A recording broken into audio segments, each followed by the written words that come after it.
కేటీఆర్ గారు మీకు ఏదైతే మీ రేవంత్ రెడ్డి గారు కేసీఆర్ అయినా రావాలి కేటీఆర్ అయినా రావాలి అని సవాల్ విసిండు కదా, దానికి కేటీఆర్ గారు అంగీకరించి 3 రోజులు టైం ఇచ్చిండు కదా. ఇవాళ ఏదైతే సోమాజిగూడ ప్రెస్ క్లబ్లో ఆ రోజు కేటీఆర్ చెప్పిండ్రు, ఇవాళ చెప్పిండ్రు మీరు వచ్చినా పర్వాలేదు, మీ మంత్రులు ఎవరు వచ్చినా పర్లేదు అంటాం. మేము డిమాండ్ చేస్తా ఉన్నాం, దమ్ముంటే మీరు రండి. మీరు కనీసం కేసీఆర్ గారు చేస్తూ సంక్షేమ కార్యక్రమాలని మీరు కొనసాగింపు చేయలేని దమ్ములేని మంత్రులు మీరు, దద్దమ్మలు మీరు. కాబట్టి మీరు దీన్ని పూర్తి స్థాయి ఏదైతే మీరు మాట్లాడుతున్న విషయాన్ని పూర్తి స్థాయి ఖండిస్తూ ఇంకొకసారి ఇట్లాంటి చర్యలు మాట్లాడితే మాత్రం మంచిగా ఉండని చెప్పి హెచ్చరిస్తూ ఉన్నాం. మరి అతి కొద్ది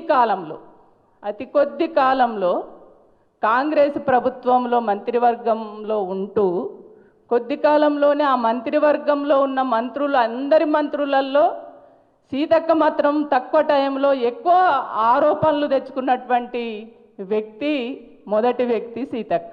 ఇంత తక్కువ టైంలో ఇన్ని ఆరోపణలు తెచ్చుకుంటుందని నేను అనుకోలే. కేసీఆర్ వస్తాడా, కేటీఆర్ వస్తాడా, కిషన్ రెడ్డి వస్తాడా, ఇంకెవరు వస్తారా, మీరు రాన్రి, నేను కూడా మా కార్యకర్తలను ఎంటేసుకొని వస్తాను. మీరేమంటున్నారు? అసెంబ్లీలో చర్చిస్తాం, అసెంబ్లీలో మాట్లాడతామన్నారు అని అన్నారు. కేటీఆర్ చక్కగా వినలేదేమో అంటున్నా. వినంది మీరా కేటీఆర్ గారా?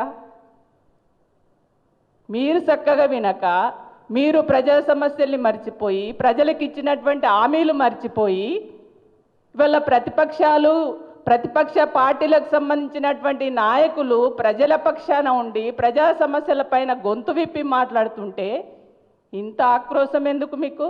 ఇంత కోపం ఎందుకు?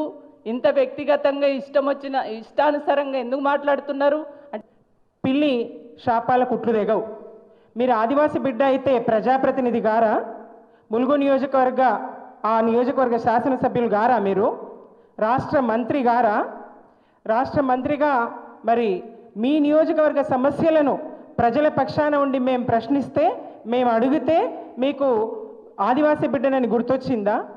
మీరు మహిళా గిరిజన మంత్రి, ఆదివాసీ మంత్రి, సరే, మరి మీరు మహిళల పక్షాన ఏ సందర్భంలోనైనా ఈ 18 మాసాల పాలనలో మాట్లాడినరా? ఇవాళ కేటీఆర్ గారిని ప్రశ్నిస్తారేంది? మీరు కేటీఆర్ గారిని అవమానించే విధంగా మాట్లాడతారేంది? కేటీఆర్ గారికి ఎందుకు హక్కు లేదు? కేటీఆర్ గారిని మీరు మరి ఇవాళ ప్రశ్నిస్తూ మిడతల దండును పంపిస్తారా అని అంటారు. మరి మిడతల దండ అయితే మీకెందుకమ్మా భయం? మిడతల దండ అయితే మీకెందుకు జంకు? ఎందుకు మీరు ఇవాళ అబద్ధాలు ఆడతారు? అబద్ధాల పునాదుల మీదనే అధికారంలోకి వచ్చి ఇవాళ అబద్ధాలు మాట్లాడుతూనే మీరు కొనసాగిస్తారా పాలన? మరి ఇలాంటి అబద్ధాలను ఎంతకాలం కొనసాగిస్తారు? నిన్నటికి నిన్న మాట్లాడిన మాటను ఎట్లా మాట మారుస్తారు? కేటీఆర్ గారు కాదు, కేసీఆర్ గారు రావాలి. రేవంత్ రెడ్డి గారే స్వయంగా అన్నారు కదా, ఆ మాటలు మీడియా ఇంకా మర్చిపోలేదు కదా, ఇది ఎప్పుడో సంవత్సరం కింద అన్న మాటలు కాదు కదా. మరి కేసీఆర్ గారు వస్తారా, కేటీఆర్ గారు వస్తారా, మోడీ గారు వస్తారా, కిషన్ రెడ్డి గారు వస్తారా అని సవాల్ విసిరింది ఎవరు? మీరు ఆయనకు సూచన చేయాలి కదా.